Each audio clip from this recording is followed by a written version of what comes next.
নমস্কার। তাহলে কি বিজেপি আবারও একটি বড় ভুল করতে চলেছে? কংগ্রেসের দুঃসময় যেন কিছুতেই শেষ হচ্ছে না। ফের ভাঙন ধরতে চলেছে শতাব্দী প্রাচীন দলে।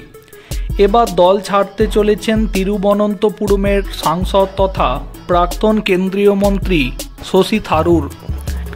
সূত্র অনুযায়ী খবর, বিজেপির শীর্ষ নেতৃত্বের সাথে ইতিমধ্যেই কয়েক দফা বৈঠক করেছেন শশী থারুর। কেরলে আগামী বছর বিধানসভা ভোটে তাকে মুখ্যমন্ত্রী পদপ্রার্থী হিসাবে তুলে ধরা হলে তিনি বিজেপি শিবিরে যোগদান করবেন বলে শর্ত দিয়েছেন।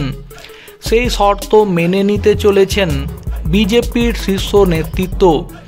দলবদলের ইঙ্গিত দিয়ে এদিনই মাইক্রো ব্লগিং সাইট এক্সে কেন্দ্রীয় মন্ত্রী তথা বিজেপির অন্যতম শীর্ষ নেতা পীযূষ গোয়েলের সাথে হাস্যোজ্জ্বল মুখের একটি ছবিও পোস্ট করেছেন শশী থারুর। যদিও কংগ্রেস ছাড়ার বিষয়ে মুখ খোলেননি তিনি এখনও পর্যন্ত। গত কয়েক মাস ধরেই কংগ্রেসের সাথে দূরত্ব বাড়িয়ে চলেছেন তিরুবনন্তপুরমের সাংসদ। দলের হাইকমান্ড যাতে তাকে তাড়িয়ে দেয় এবং তিনি রাজনৈতিক শহীদদের মর্যাদা নিয়ে বিজেপিতে সামিল হতে পারেন তার জন্য চেষ্টা করে চলেছেন তিনি।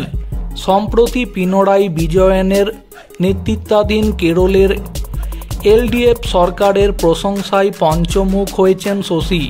দলের নেতাকর্মীরা যখন সিপিএম সরকারের নিপীড়নের শিকার হচ্ছেন, তখন তিরুবনন্তপুরমের সাংসদের উল্টো সুরে চটেছেন কংগ্রেসের শীর্ষ নেতৃত্ব। দল থেকে না তাড়িয়ে বরং শশীকে গুরুত্বহীন করার পথেই হাঁটছেন মল্লিকার্জুন খাড়গে, রাহুল গান্ধীরা।